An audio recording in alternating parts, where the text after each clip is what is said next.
Halo semua, ini adalah Politics AM. Ya. Karena ada teman yang minta bahas ya. Jadinya kita ngomongin politik lagi. Ya, welcome to Politics AM, ya kan. Jadi ada teman yang minta saya bahas soal katanya Pak Jokowi, mantan Presiden RI yang ketujuh, mau ngelamar jadi ketua umum PSI, Partai Solidaritas Indonesia, ya kan. Terus reaksi saya bagaimana? Biasa aja, karena malah justru kalau buat saya ini malah membenarkan apa yang diomongkan oleh Pak Jokowi yang terjadi malah kebalikannya. Kan katanya Pak Jokowi mau bikin partai, katanya super partai, ya kan. Nah kan kita jadi bingung kan, super partai kayak gimana, apa kayak super holding apa gimana ya. Nah gitu. Nah jadi itu yang membuat kita jadi mengiyakan apa yang diomongkan oleh Pak Jokowi yang kejadian sebaliknya. Kan katanya mau bikin partai, awalnya kan mau bikin, katanya mau partai perorangan, tapi kan nggak kejadian. Jadiannya adalah mau bikin partai. Ini mau bikin partai malah tiba-tiba mau jadi ketua umum dari partai yang udah ada gitu. Malah dari orang internnya PSI katakan kader PSI 100% cinta Jokowi. Ya iyalah, saya bilang. Orang isinya PSI itu adalah termol semua. Saya sampai hari ini nggak menaruh dendam ya, karena ada beberapa teman saya masih di sana. Bahkan kakak angkat saya itu masih kader PSI loh. Kemarin sempat nyalek di DPRD Tangsel, tapi nggak tahu kepilih apa enggak ya. Saya nggak begitu dendam sama PSI, karena dulu saya pernah mau nyalek dari sana tapi kan nggak lolos, ya kan. Gimana ya itulah politik teman-teman ya, itulah politik ya. Kadang kita kalau mau nyalon jadi ketua partai kan mesti memenuhi syarat dan ketentuan yang berlaku ya, dan setiap partai pasti punya kebijakannya masing-masing. PSI bukan PDIP, PSI bukan Gerindra, PSI bukan PKB, PSI bukan Demokrat, PSI bukan Golkar, ya kan. Jadi ya suka hati PSI lah mau bagaimana dengan Jokowi dan Kaisang gitu. Kan ketua umumnya sekarang kan Kaisang. Nah bisa jadi kalau dalam tafsir saya gini teman-teman, Kaisang sengaja dipasang jadi ketua umum PSI supaya membuka jalan bagi Jokowi jadi ketum. Karena tidak menutup kemungkinan memang masuknya Kaisang jadi ke PSI dan jadi ketum hanya dalam waktu berapa hari ya, 2 hari setelah masuk. Ini jangan-jangan ada hidden agenda yang saya cium, yaitu memberi jalan bagi Jokowi jadi ketum PSI. Saya bilang ya suka-suka itu partai lah. Yang paling penting kan yang paling penting kan selama tidak bertentangan dengan ideologi politiknya ya tidak apa. Tapi kalau sudah bertentangan dengan ideologi politiknya, nah itu yang repot. Dan sampai sekarang PSI kan ideologi politiknya aja nggak begitu jelas. Mereka selalu berlindung di balik anti korupsi, anti intoleransi, ya kan. Anti korupsinya kayak gimana? Itu platformnya bagaimana? Jadi posisi politiknya PSI itu gak begitu jelas. Beda halnya dengan Gerindra, Golkar, PDIP, PKB, PKS. Posisi politiknya kan jelas. Ya, PDIP posisi politiknya Marhaini, Soekarnois, ya kan. Kemudian mengusung demokrasi sosial. PKS Islamis, pan-Islamis, ya kan, konservatif, sosial konservatif. Partai Gerindra nasionalis, ya kan, agraris,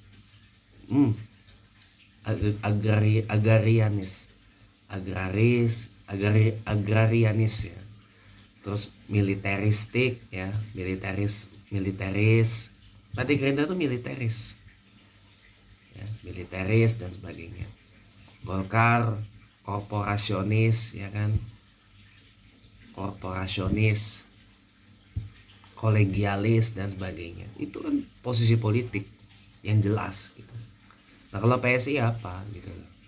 Nah harapannya kalau bener Jokowi jadi ketum PSI ya PSI arah politiknya jelas lah mau kemana. Apakah mau ke populis, apakah mau ke progresif, apakah mau kemana. Kan Jokowi itu kan populis, ideologinya Jokowi itu kan populis. Jadi yang menyebabkan banyaknya turmoil itu adalah karena populismenya Jokowi ya. Karena populismenya Jokowi makanya sekarang banyak tokoh-tokoh populis ya. Banyak partai-partai yang shift ideologinya ke populis gitu loh. Contoh Donald Trump ini kan tadinya ideologinya kan nggak begitu jelas, lalu kemudian dia shift sejak 2012 jadi ke populis kanan gitu. Makin kelihatan setelah Jokowi jadi presiden. Dan banyak lagi partai-partai populis yang mereka tuh di kanan. Contoh PIS Polandia, Partai Hukum dan Keadilan Polandia, Law and Justice. Terus apa lagi? Partai AUR, Aliansi Persatuan Rumania, yang capresnya George Simon sekarang unggul di Pilpres Rumania. Terus Partai SNS Serbia, pimpinan Alexander Vučić. Dan banyak lagi. Nah, ini kan apa ya? Dari Jokowi lahir populisme dunia. Jadi apakah PSI akan jadi partai populis? Gak tahu juga. Kalau Jokowi benar jadi ketua umum ya. Gitu. Tapi ya saya akui PSI ini partai yang tergolong sehat sih, karena setiap berapa waktu sekali ketua umumnya berganti. Awalnya ketumnya Grace Natali, kemudian Giring Niji atau Giring Ganesa, kemudian Kaisang Pangarep. Sehat sih daripada partai yang ketumnya lama ngejabat gak ganti-ganti, kayak PDIP dari awal ketumnya Megawati, Gerindra dari awal ketumnya Pak Prabowo Subianto presiden, PKB dari 2009 ketumnya Gus Imin ya. Terus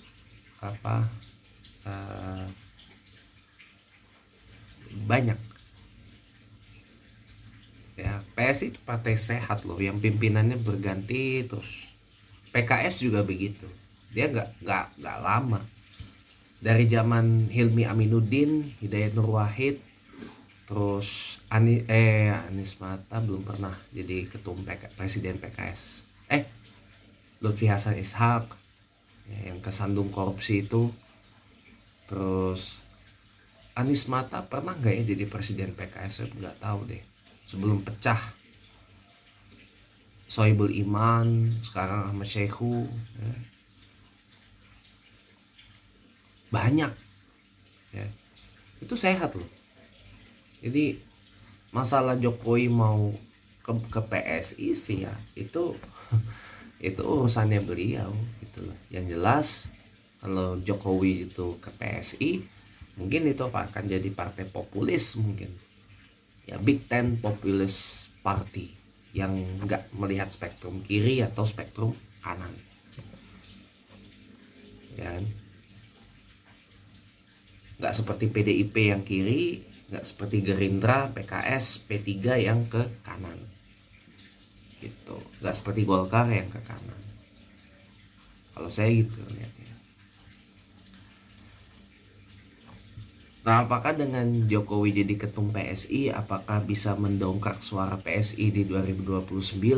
Jawabannya saya nggak tahu.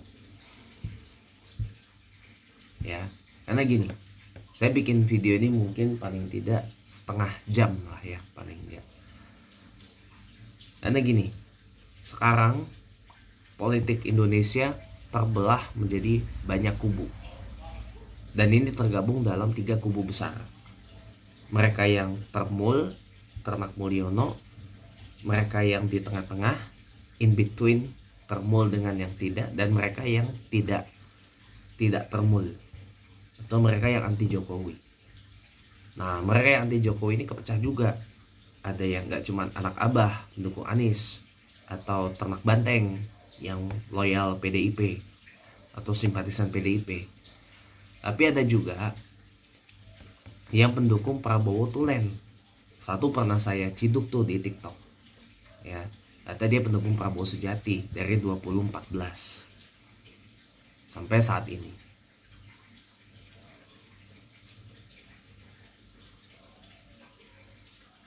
Jadi apa ya? Kalau saya melihatnya dari 3 kelompok besar ini, nah yang sentris ini adalah yang di tengah-tengah. Di tengah-tengah tuh maksudnya dia masih adalah rasa penghargaan terhadap jasa Pak Jokowi, tapi di satu sisi dia juga ya bersimpati atas mereka yang kritis terhadap legacy dari pemerintahan Pak Jokowi. Dan mereka yang kritis dengan pemerintahan Presiden Prabowo sekarang, meskipun di beberapa ini juga setuju dengan beberapa policies dari Pak Prabowo. Ini kaum sentris.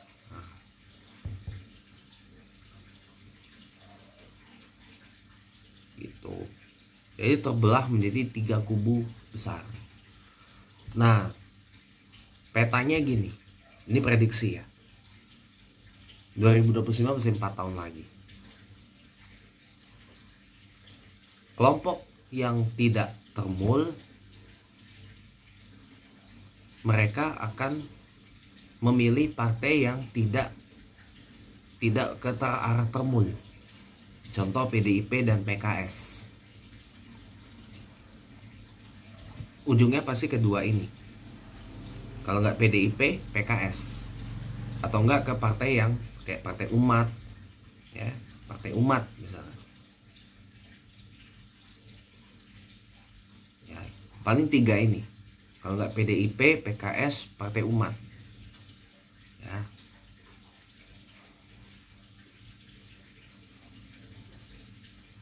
Tapi PKS di ini main aman sebenarnya, karena di beberapa kesempatan PKS ini koalisi dengan KIM Plus atau koalisi Merah Putih.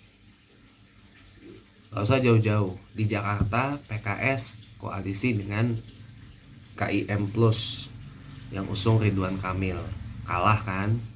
Di Jabar PKS koalisi PKS nyalon sendiri, Ahmad Syeku dan Dr. Ilham Habibie, kalah oleh calon dari KIM Plus, Kang Deddy Mulyadi.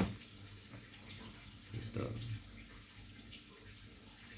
Di Banten PKS koalisi dengan KIM Plus yang usung Gubernur Andra Soni dan kepilih. Jadi PKS hanya menang di Banten sebenarnya. Banten, Jateng, Jatim. Ya, Banten, Jateng, Jatim. Jateng kan PKS gabung dengan KIM Plus usung Komjen Ahmad Lutfi, Komjen Polisi Ahmad Lutfi, menang. Di Jatim PKS ngusung Nyai Khofifah, menang. Dan dengan KIM Plus. Gitu. Sementara itu menang. Jadi apa ya, boleh dibilang PKS itu mulai kehilangan influence-nya di Jabar. Depok aja yang selama ini dipegang sama PKS bisa tumbang. Depok, terus Bandung, wali kotanya selama sekian tahun dipegang oleh PKS, pindah ke Nasdem kan. Kang Farhan tuh diusung Nasdem, wali kota Bandung. Kalau wali kota Depok yang ini, yang mantan sekda ini diusung KIM plus fit PDIP.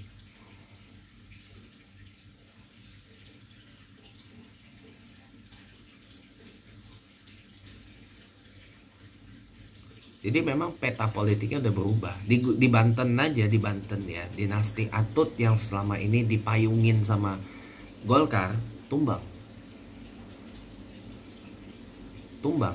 Dinasti Tubagus Hasan Sohib. Buktinya Airin ipare Atut kalah di Pilgub. Andika Hasrumi mantan Wagub anaknya Atut kalah di Pilgub Serang oleh istrinya Menteri Desa Pak Yandri Susanto dari PAN.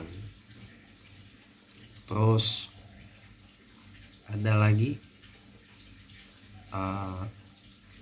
agak lupa saya karena gini, dinasti Atut ini dia selain apa, dia memang benderanya bendera Golkar, tapi dia lupa di backingi juga sama PDIP, dimana di Banten itu bukan basis dari PDIP. Airin diusung Golkar fit PDIP di Pilgub Banten. Andika Hasrumi Pilgub Serang diusung Golkar fit PDIP. Gak cuman dinasti Atut aja, dinasti Jayabaya sebagian juga ada yang didukung sama PDIP. Nah itu yang bikin kenapa dinasti Atut bertumbangan di Banten, karena ada backingan dari PDIP gitu. Jadi kan ini peta politiknya kan berubah banget ya.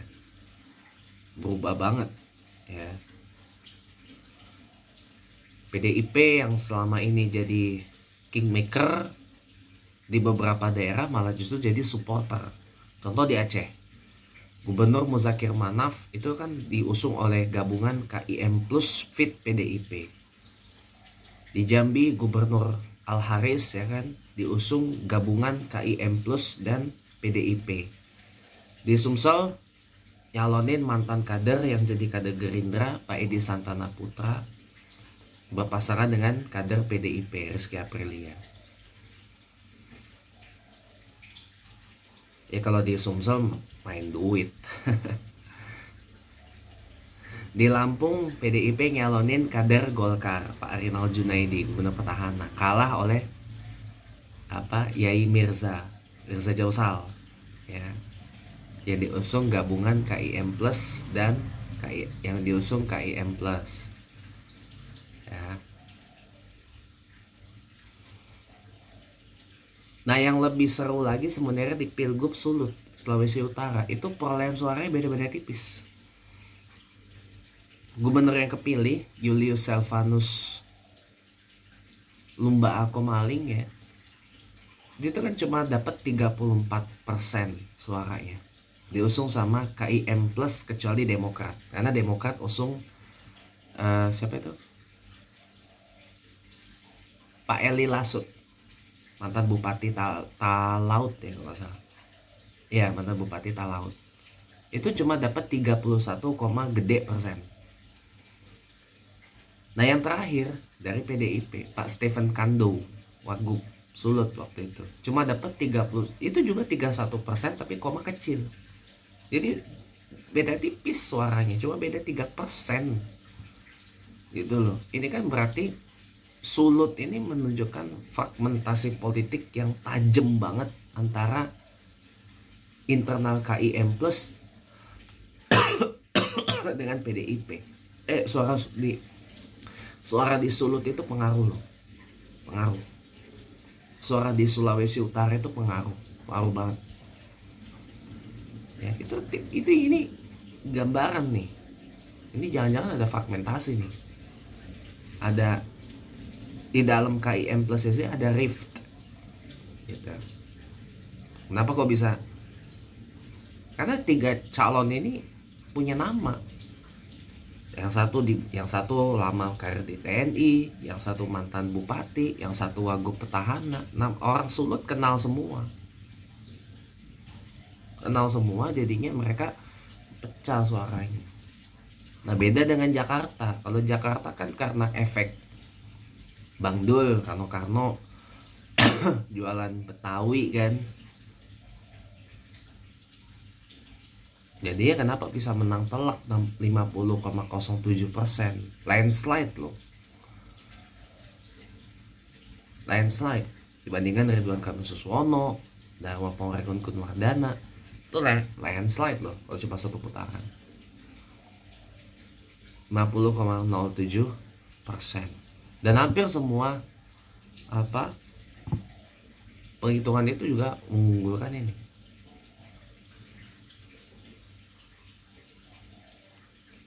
Jadi suara di Jakarta dan di Jabar ini juga ngaruh, nentuin.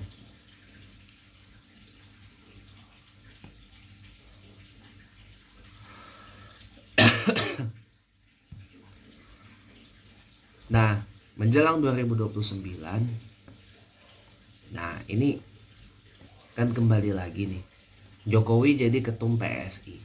Nah, otomatis kan akan ada rift dong. Siapa yang bakal didukung? Jokowi katanya mau dukung Prabowo di 29. Tapi ingat aja, apa yang diomongin oleh Pak Jokowi, yang terjadi adalah kebalikannya. Lihat aja nanti di 2028.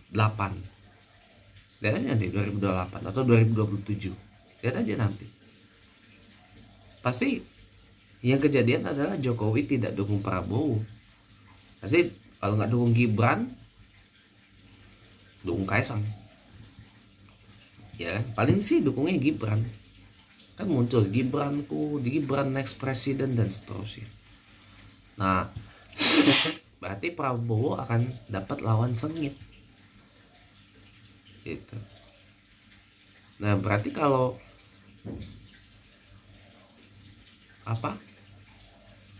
2029 Prabowo pasangannya siapa? Nah, ini yang akan membuat Pilpres 2029 jadi makin seru. Kenapa? Karena presidential threshold sudah 0%. Dan semua partai pasti akan naik ke gelanggang calonnya terbaik. Ya, yakin saya. Nggak mungkin Gerindra akan majuin KDM terlalu dini. Dan saya juga nggak setuju kalau KDM langsung dimajuin di 29. Saya nggak setuju. Mendingan KDM benahin dulu Jabar yang 5 tahun dihancur-hancurin sama Ridwan Kamil. 2 periode bangun Jabar pasti bisa maju. Ada gini, saya appreciate beberapa hal yang dilakukan oleh KDM. Ya, terlepas dari segala polemik yang dibawa oleh para polemikus politik lah, ya. Tapi saya appreciate untuk beberapa. Cuman gini, saya sebagai orang yang pernah gede di Jabar ya, PR-nya KDM tuh ada beberapa. Satu, ada di Bandung dan Cimahi ini kemacetannya udah kronis pakai banget. Ya, Bandung Cimahi macetnya kronis banget. Jadi harus tanganin. Itu pembangunan flyover yang di mana itu? Di Bandung Selatan tuh selesain. Karena siapa tahu flyover yang ada di Bandung Selatan, Mantapani apa itu namanya tuh. Ya. Selesai, itu bisa mengobati kemacetan Bandung yang udah parah banget. Bandung punya 4 bus kota. Ya, Transbaraya, Bandung-Raya, Transmetro Bandung, Transmetro Pasundan, satu lagi saya lupa. Nah, ini kalau diintegrasiin dan angkot di Bandung dibikin kayak Mikrotrans atau Jaklingko gitu ya. Wah, ini bakal nge-shift orang Bandung dari mobil pribadi ke kendaraan umum. Yakin saya. Karena Bandung tuh kotanya gak terlalu gede, penduduknya banyak. Macetnya terjadi hampir di mana-mana. Apalagi kalau musim liburan. Yang paling noticeable banget di Ciamplas. Ya, kalau Ciamplas macetnya gara-gara PKL tuh. PKL udah dipindahin ke atas kan sama Ridwan Kamil. Itu nggak cukup.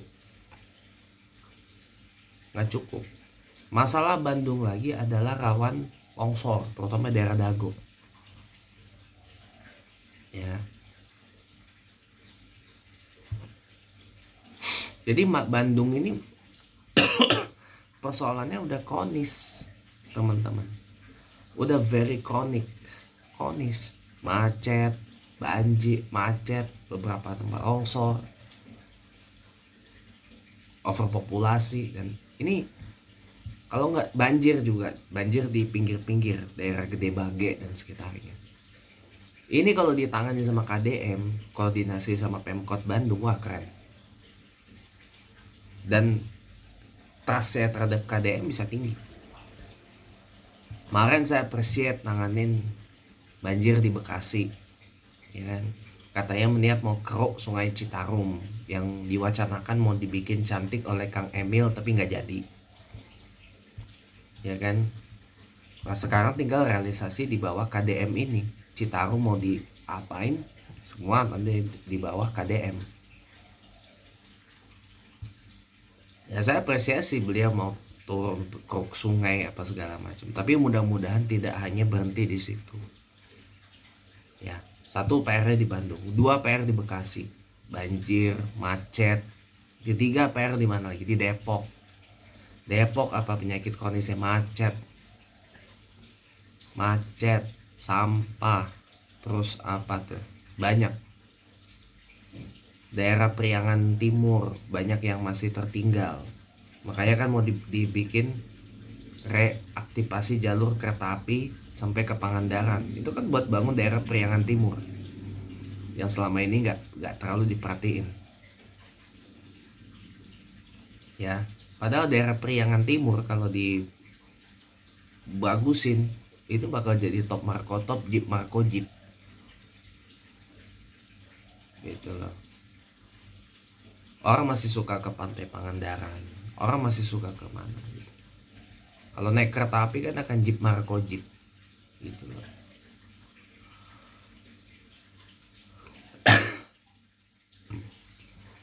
Kalau bisa nuntasin PR-PR Jabar ini KDM, saya yakin approval ratingnya bakal 80%. Minimal dituntasin dulu apa yang menjadi PR di Jabar. Gak cuma sekedar kirim anak ke barak militer, ngelarang study tour, ngelarang wisudaan, ya. Gak cuma itu. Gak cuma 3 ini. Ya. Gak cuma 3 ini. Tapi yang saya mau sebenarnya, ya, KDM ini benahin itu tadi. Macet Bandung, Depok, Bekasi, banjir di Bekasi, banjir di kemarin Sukabumi, pembangunan daerah Priangan Timur, ya. Jadi memang ini harus sinkron. Nah, untuk masalah macet Bekasi dan Depok ini kan alhamdulillah kemarin baru meluncur bus Trans Jabodetabek dari Bekasi ke Cawang. Kodenya B41, ya.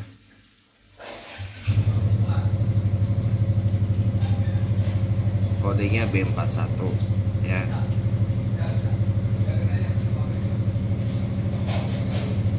Terus apa lagi?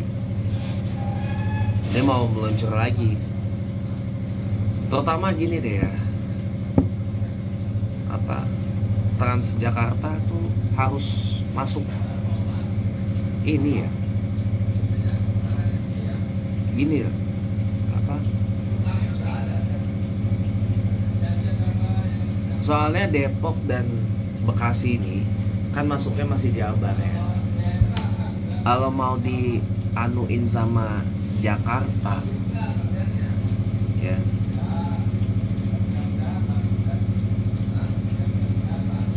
kalau mau ini sama Jakarta ya mesti kolaborasi dengan Pemprov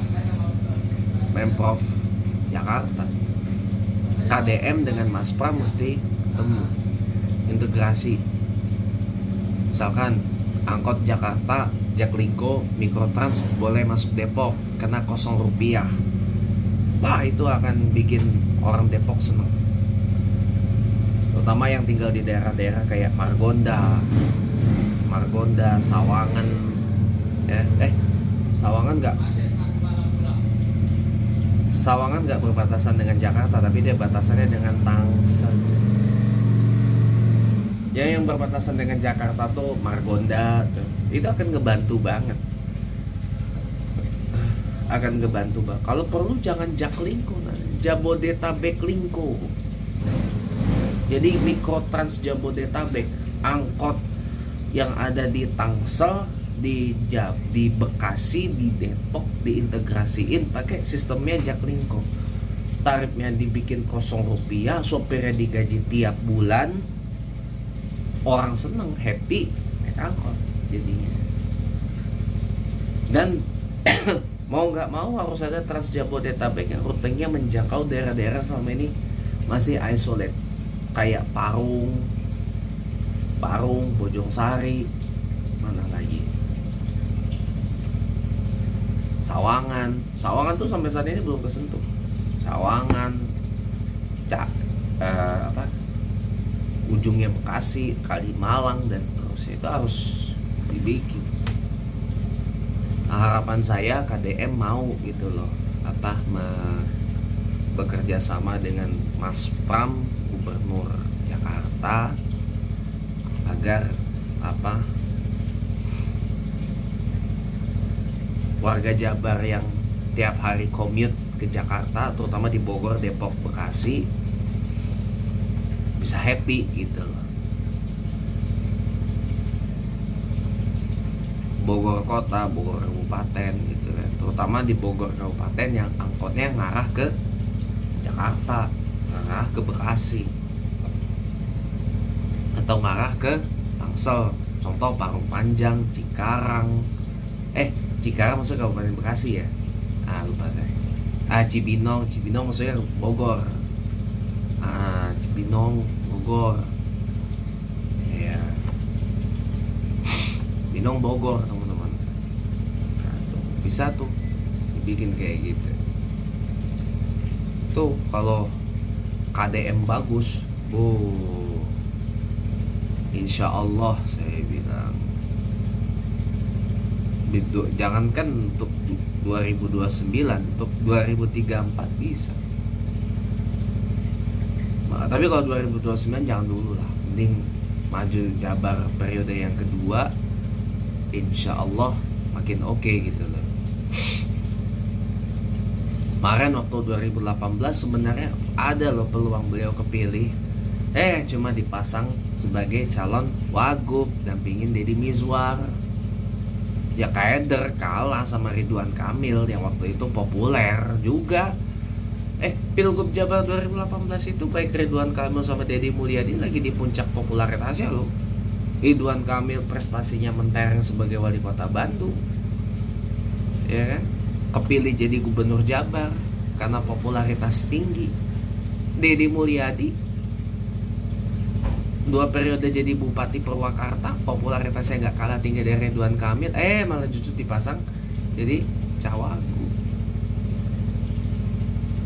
Begitu dipasang cagup, pindah dari Golkar ke Gerindra, langsung menang, mentereng kan. Bukan hanya soal karena supporter tim horenya atau apanya itu yang mentereng, enggak, beyond that. Gerindra punya mesin politik yang lebih tajam dari Golkar. Kalau Golkar kan mesin politik baru diaktifkan kalau ada uang merah yang segini, uang merahnya segini, baru mesin politiknya Golkar nyala. Apalagi kalau uang merahnya segini, bakalan lebih nyala lagi mesin politiknya Golkar. Itu agar Golkar itu selalu ada di kursi kekuasaan karena biar mesin politiknya nyala terus. Pakai apa? Pakai duit. Lihat aja tokoh-tokoh penting Golkar, hampir semua tokoh-tokoh yang ranking elitnya di Golkar itu pengusaha semua. JK, LBP, Bamsud, Erlangga, Lahlil, Agung Laksono, semua, Setia Novanto dan seterusnya, pengusaha semua. Mau sama mentereng loh. Apalagi Yusuf Kala, jangan tanya. Jangan tanya. Yusuf Kala, LBP, waduh. Jadi besar kemungkinan memang 2029 ini panas teman-teman. Apalagi kalau benar Jokowi jadi ketum PSI, maduh. Apa ya? Yang kalang kabut sebenarnya bukan partai politik. Kitanya yang kalang kabut. Kenapa? Karena wah, pasti ini main kotor lagi nih Jokowi ini. Bakalan jadi one party state nanti. Bakal main curang nih. Kitanya yang kalang kabut jadinya. Kitanya yang mesti ngebantu partai biar gak kalang kabut.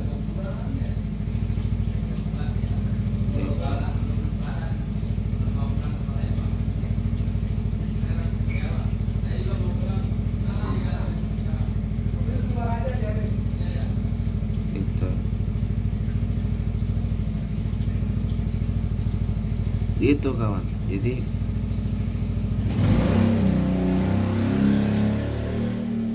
apa? Kalau saya pribadi ya menilai pada waktunya kaum tengah dan kaum tidak termul ini akan nyatu nanti. Gimana caranya ngeblok PSI dari supaya menang? Pasti. Karena udah pasti pendukung Prabowo nggak akan mau kursi kekuasaan jatuh ke tangan Gibran, jatuh ke tangan PSI. Ya, mereka nggak mau itu. Jadi mau tidak mau mereka pasti akan beraliansi dengan kelompok yang tidak termul. Nah, yang termul ini akan bawa narasi yang aneh-aneh, bentar guys, kita kelarin dulu politik AM yang udah over 7 menit ini teman-teman. Jadi kesimpulannya memang dengan gonjang ganjing yang ada di dalam PSI yang katanya mau jadiin Pak Jokowi sebagai ketua umum sih, ya kita menyikapinya sebagai ya itu bagian dari dinamika politik yang biasa saja ya. Kecuali nah efeknya yang kita khawatirkan nanti di 29. Nah kan perkiraan saya gini, kalau benar Jokowi jadi ketum PSI di 2029, pasti Jokowi kan akan mainkan Gibran, gak mungkin akan mainin Prabowo. Nah bukan tidak mungkin kelompok Prabowo atau kelompok sentris ini akan nyatu dengan termul, yang tidak termul, akan gabung dengan yang tidak termul, ya taruhlah anak abah atau ternak banteng atau loyalis PDIP gitu.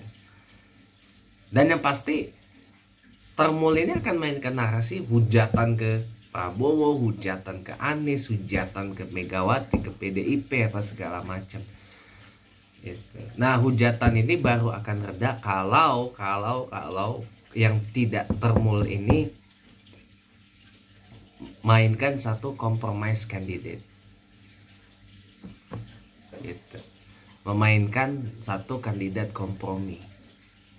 Jangan Pak Ganjar. Makanya kan saya bilang, saya kalau ngomong ini dengan orang PDIP ya, saya bilang jangan calonkan Pak Ganjar lagi. Kenapa? Pak Ganjar itu Pak Ganjar itu gak disukai oleh, gak terlalu disukai oleh banyak kalangan. Oke. Campnya Puan gak begitu suka dengan Pak Ganjar. Ya, kemudian juga masyarakat yang menganggap Pak Ganjar itu terlalu ngegas gitu ya, juga akan khawatir kayak gitu. Makanya saya bilang udah mainkan Pramono Anung, karena kebetulan Pramono Anung ini disegani oleh KIM Plus dan juga oleh PDIP sendiri. Pramono Anung ini disegani campnya Puan Pacul, disegani juga oleh campnya Adian Napitupulu dan kawan-kawan gitu. Jadi itu sih yang bisa kita bahas pada Politics AM yang udah 40 menit durasinya ini. Mungkin kalau setuju Politics AM dibuat rutin tiap hari, ya kita bakal bikin rutin, tapi kalau enggak kita jadikan Politics PM. Selamat pagi. Ya, jadi jangan lupa kita bakal ngomongin politik lagi. Tontonin terus channel YouTube saya. Selamat pagi dan sampai jumpa.